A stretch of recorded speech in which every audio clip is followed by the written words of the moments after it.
This is me breaking Cuphead with mods and becoming a god. You see, Cuphead is a game that has humiliated me, with my first full playthrough resulting in over 1,100 deaths. So today, I'm exacting revenge on this game. I'm going to be starting off with our least powerful mod, and then after reaching a new isle, I'll change the mod to an even more powerful mod until I'm literally undefeatable.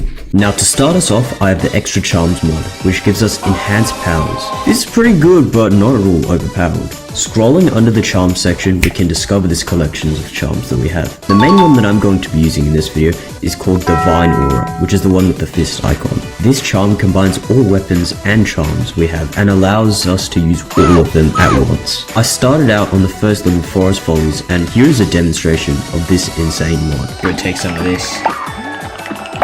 Yes. Look at that in action now. As you could see, I was literally running straight through this level and just obliterating everything in my way. I was cruising through this level and eventually I had completed Forest Follies, getting an A for my insane skill. The next boss to face my Divine Aura was Goopy Legrand. I was chilling and then halfway through, I wanted to swap weapons, so I just changed from Pichu to Roundabout and then went back in. In the first few seconds, you could also see a demonstration of another one of the charms that I have, which stops me from taking damage every 30 seconds. For some reason in this fight, I was fumbling more than I needed to, but with the help of the mod, I was still able to clean him up. After this fight, I swapped to the shield charm, which is kinda dumb because the Divine Aura actually lets you use the shield anyway, so yeah, not my brightest moment. The next boss to fight was Botanic Panic. The potato phase was pretty simple and the onion phase was also pretty easy too. And then I tried to test out the shield on this carrot here and I saw it was actually pretty cool. Then I immediately got overconfident and got struck by one of his laser beams. But it didn't really matter as I cleaned up the boss right afterwards. Now, swapping back to Divine Aura, I go to the level Treetop Trouble. Once again, using this mod, it's pretty easy to run through stages as enemies just get deleted pretty much. A charm the Divine Aura also used was the Directional Dash charm, which gives me a dash that can either go up or down. After deleting the level, the only thing that stood in my way was the Dragonfly at the end, but he also fell to my Divine Aura. Next up were the two frogs, and this also went pretty badly for them. The damage I was dishing out to these two made me look like a pro, and after maneuvering around the slot machine enough, I took the frogs out. The second last boss for this mod was Kagn Carnation, and thanks to my lobber and roundabout, it actually made this boss a lot easier, as all the vegetables he shot out normally get killed by the roundabout. Now at the end, it did get very scary, as for some reason I was not locked in at all, and almost died. If it wasn't for the shield, I would have definitely been dead. But we still managed to take him down anyway. Now, we were on to the last level of R1, which was Hildeberg.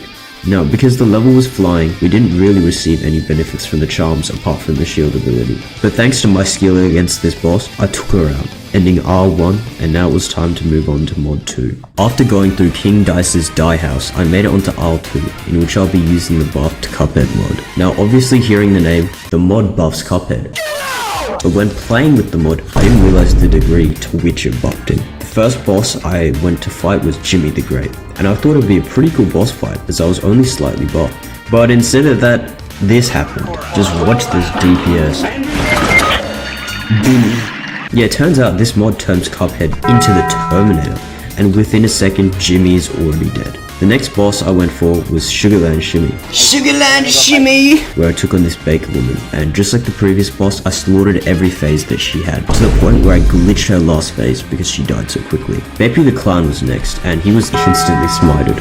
I don't really have anything else to say for that fight other than that. After this, I went to challenge the dragon, and yeah, I think you can guess how that one turned out. The next level I took on was this running gun level, and I'm not very good at most of the running gun levels, and obviously it showed. But still, I managed to defeat the level due to my high level of power. The next level that I took on was Funfair Fever, and I was low-key getting cooked a few times, because as I said, I am pretty bad at running gun levels. After venturing through this carnival and killing everyone there, I managed to beat this level. The last boss in this zone was Wally Warbles, and for this level, I swapped my weapon to the bomb, and look at these explosions! After cooking Wally Warbles so badly he got seasoned by his own friends, I made it onto R3 and onto the next mod. Making it onto R3, I changed my mod to the assist mode mod. which is a cool mod where you could customize your health, damage, and more to make the game much easier. I settled on 8 health and 2 times damage and got into the first boss, which is the bee. Using this mod, I was easily able to beat this boss, although I did get hit 4 times, which I'm not that proud of. The next level I took on was Rugged Ridge, and even with my 8 health, I still somehow died in this level. Do not ask me, I don't even know how that happened myself. But after that embarrassing attempt, I managed to take out this level and move on. The next boss was Dr. Carl, and I thought I would get absolutely destroyed by this boss. But it turns out that that little bonus of 2 times damage plays a gigantic role in making Dr. Carl much easier, as the boss dies so quickly you won't even have time to get hit by all his annoying projectiles. The next boss to take out was Werner Werman, and after some complex dodging and somehow getting hit by this cat, I managed to wipe him out too. Next up on my list of bosses to absolutely destroy was Sally Stageplay, and destroy I did. I still did get hit once because of getting stuck in the corner, but it didn't really matter because I still managed to win. Next up was Captain Briny Bean, and this boss was also pretty easy, and after dodging a lot of cannonballs and lasers from the big ship, I took him out too. The level Perilous Piers was next, and I tell you, without these mods, I would be cooked on this level, because there are so many things in this ocean that are trying to get me. Thanks to the extra health though, I managed to cruise through this level. The second last boss of Isle 3 was Callum Maria, and she was surprisingly easy with this mod, and she just died really quickly, before she could really do anything. The last boss of Isle 3 was the Phantom Express, and I did get hit a few times, but still using the mod, I managed to take out this train and make it onto the final isle of the game. Eagle Isle Hell. The last mod that I'm using is the God Mode mod, and it literally makes you invincible, and honestly, the bosses in the zone deserve it, because as I was saying in the intro, King Dice was the main reason I had died so many times trying to beat the game. So the next battle was going to be an act of revenge. On the first mini-boss, I tested out my powers, and really I was unstoppable. After taking out tons of filler bosses, I was onto King Dice himself.